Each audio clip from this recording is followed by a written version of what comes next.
Hello and welcome to this chess tips video, and today's chess tip is to go for it. Have you ever played a chess game where you developed all or most of your pieces to ideal squares and you're building up pressure against your opponent's position, and it feels like if you don't take some immediate action, then your advantage will slip away? Well, let's watch this game featuring Anatoly Karpov, one of the all-time greats and previous world chess champion, playing Viktor Korchnoi. And in this game, we see how Karpov builds up the pressure against his opponent, places his pieces on ideal squares, and he knows exactly when to go for it, to go for the win. And so this game begins with Karpov playing e4.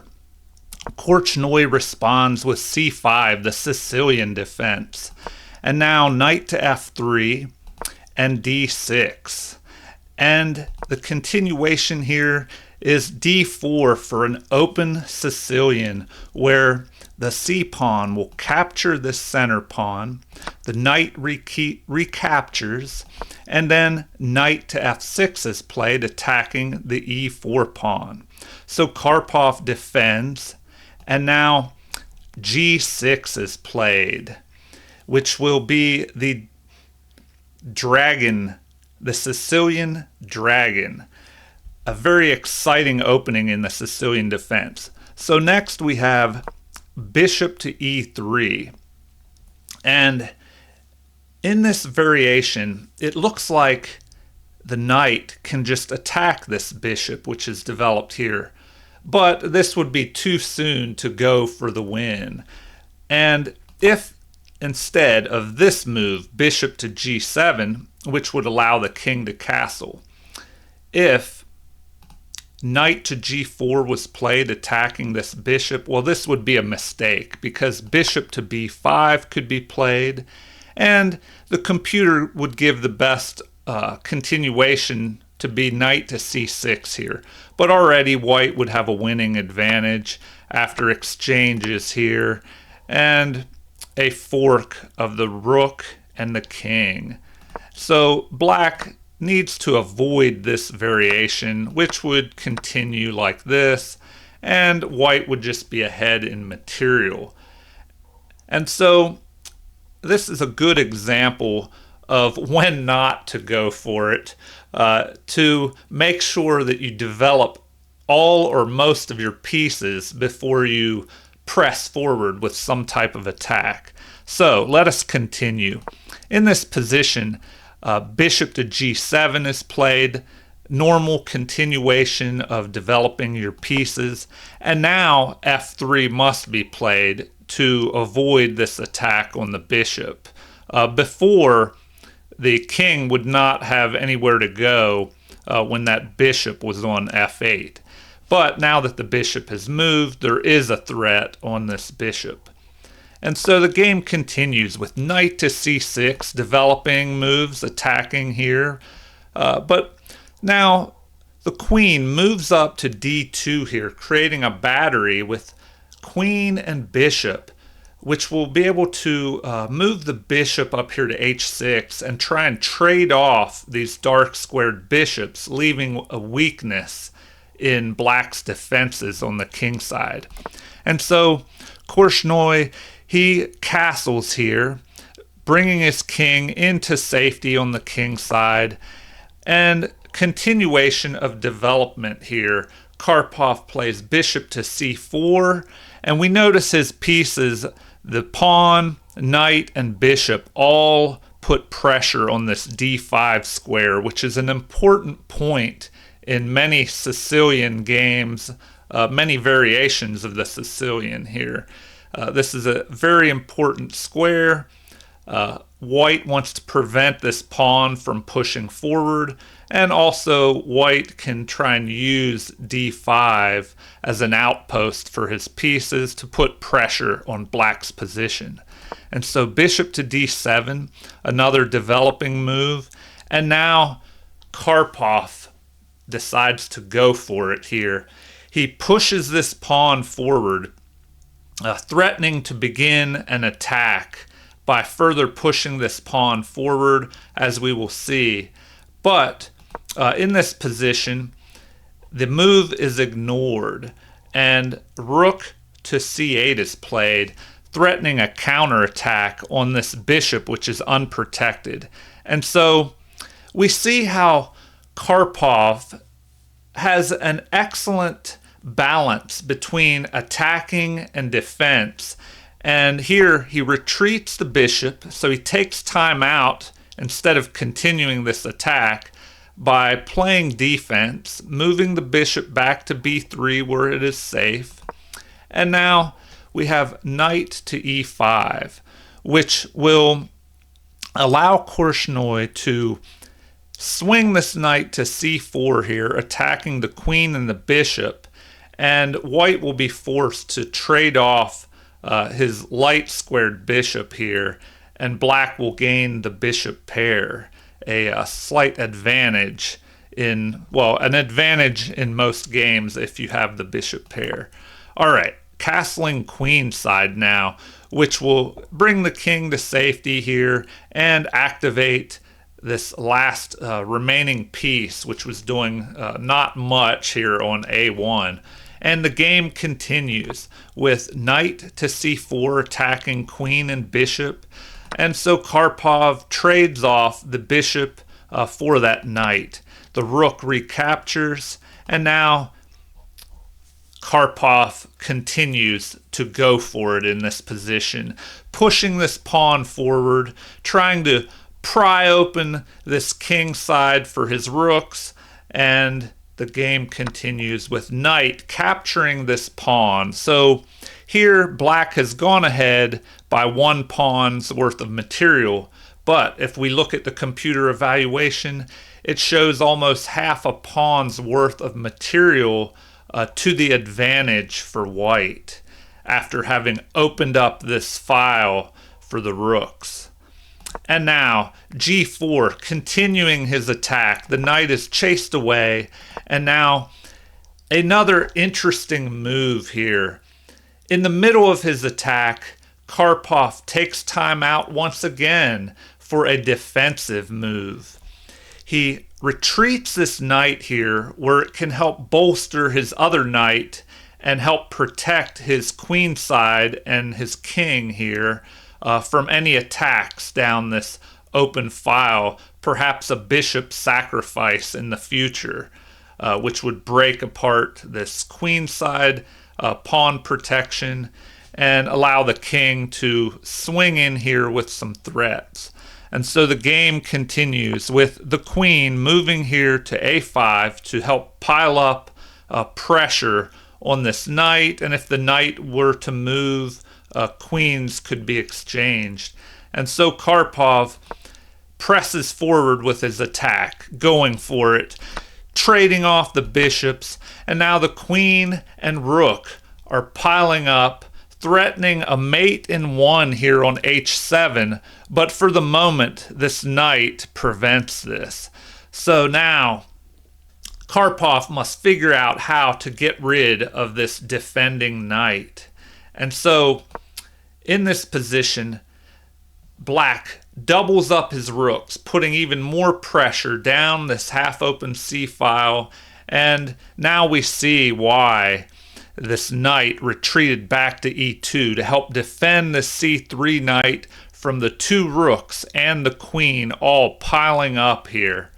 And now we have rook to d3. Once again, another very interesting defensive move by Karpov here.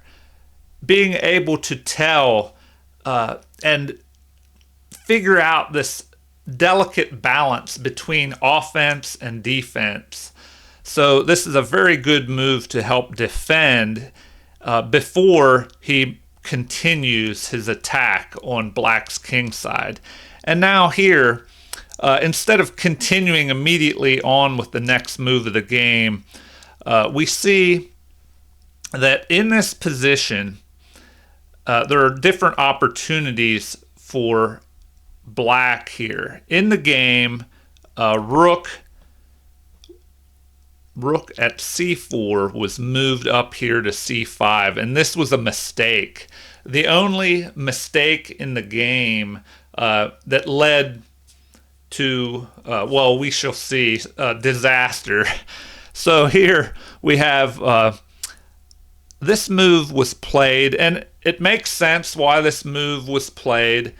A threat here is g5 by this pawn, attacking the knight, which is the only defender of this h7 pawn here, and white would come crashing through if this knight was not able to defend, and the pawn would try to move to g5 here and attack it.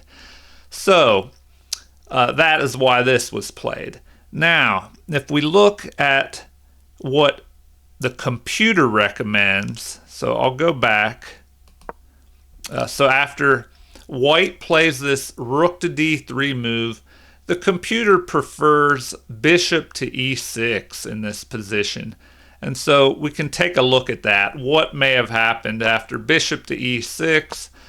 We have this g5 move attacking the knight. The knight would have to move here to block this rook and queen from attacking with check here and threatening a mate. So capture here, the king would have to move and mate by the queen here on h8 would be possible. And so after the knight moves to h5, we would have another move here attacking the knight on h5 now. And so the queen would have to rush to the defense here to cover this h8 square to prevent a possible mate. And after knight captures, pawn captures, the rook captures, pressure is placed on this h7 pawn. And so the queen comes up to defend. And after an exchange and the king captures, we have possible continuation here with white piling up on this pawn, putting pressure here, and the bishop repositioning to get out of the way of these pawns in the center, and the king rushes forward as this pawn here would attack the knight, and the king is now defending this pawn which the rook was attacking. And so the game may continue in this fashion here. So that is what the computer recommends, and the evaluation shows that white is ahead by a little over half a pawn's worth of material. And then one other possibility, if we go back and after rook to d3, when Karpov played this move, if we remember in the game, rook to c5 was played here, but it looks like another possibility is the queen to d8 move here, but then the game could have continued similarly with attack on the knight, further attack on the knight, and after queen trades here, this exchange of knights, and white would regain this pawn, and this is another possibility of how the game could have continued. So let's get back to the action of the main move in the game here, which was after rook to d3 by Karpov. The mistake of the game, this rook placed on c5 to help attack this pawn. So Korchnoi, with the black pieces, felt that moving his rook here would stop this pawn move to g5. But what does Karpov do? He goes for it in this position, moving the pawn to g5 anyway. And so now the game continues with rook to g5, rook capturing this pawn on g5. Now, you may ask, well, why didn't he just move his knight to block? But once again, if a block happens with this knight, we have the knight attacking the knight. And then here, the computer recommended the best as being an exchange here. But after capture, the queen would have to rush into the defense here. And once again, we would have this doubling up of queen and rook after this pawn on h7, and the queen would have to rush to the defense. So maybe Black did not want to play this endgame, and so instead he played,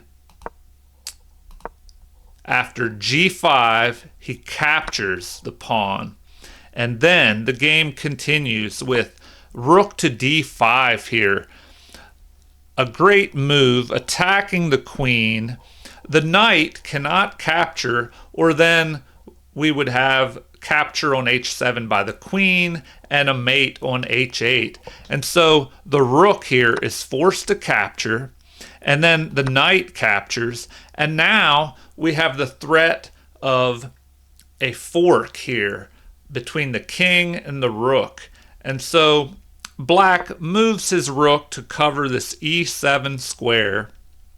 And now one final possibility in the game, knight to f4 was played. And here we see just how, if I go back one move, we see how well Karpov plays this balance between defense and offense, and also knowing when to go for it and push through with the final attack. So here we see that if Karpov went for it too soon with this immediate knight capture here, well, then we would have a recapture of the knight, and then after this attack, the king would be able to escape here, because the king, after this check on h8, now has this escape square on e7 here. And according to the computer evaluation, the game would be dead even. So if we go back to this position, and we see here Karpov makes the best choice, not capturing immediately, but instead bringing up another knight to assist in the attack. And now the game continues with a bishop attacking this knight. But then we have e5, another great move by Karpov. And so here he goes for it. e5, we have a capture of the knight, and now after this recapture, trying to leave an escape route for the king, we have queen captures with check. The king retreats, trying to run away. But then after this check, Korchnoi resigns here, realizing that he has lost. And if we look and see why that is, there are different possibilities here, but the king is in check and he must move. And so this is how the game could have continued. After the king would move to e7 because he's in check by the queen, the best move here would have been, according to the computer, knight to d5, checking the king. And now in this position, the computer recommends best as queen captures here on d5. But this would allow the final chance for Karpov to go for it. Rook to e1, attacking the king. And here, this shows the best move as being queen to e5 to block this attack, and then the queen would just be lost, and white would have overwhelming extra material with his queen. So the best move, I'll show that real quick. So here we would have this, and the queen could just be captured. Although in this position, it shows queen to h4 as being best, so that's interesting. But either way, the queen would be lost here, captured by the rook. And so instead of that, if we go back, if the king would try and escape, well then we would just have a capture here. So that would be even worse. And I hope you enjoyed this outstanding game between Anatoly Karpov, former world chess champion and all-time chess legend, playing against Viktor Korchnoi, another chess legend who played against Karpov in the World Chess Championship in 1978 and I believe 1981 as well.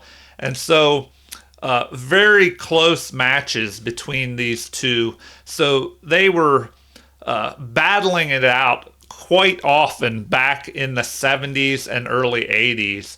And if you enjoyed this game where Anatoly Karpov set up his position, put his pieces on their ideal squares, and knew when to go for it, to go for that win. If you enjoyed this wonderful game, I hope that you will like and subscribe, leave comments or suggestions, and feel free to check out my Nick Butts Chess channel, where you can enjoy some more videos. Thank you, everyone, and have a great day.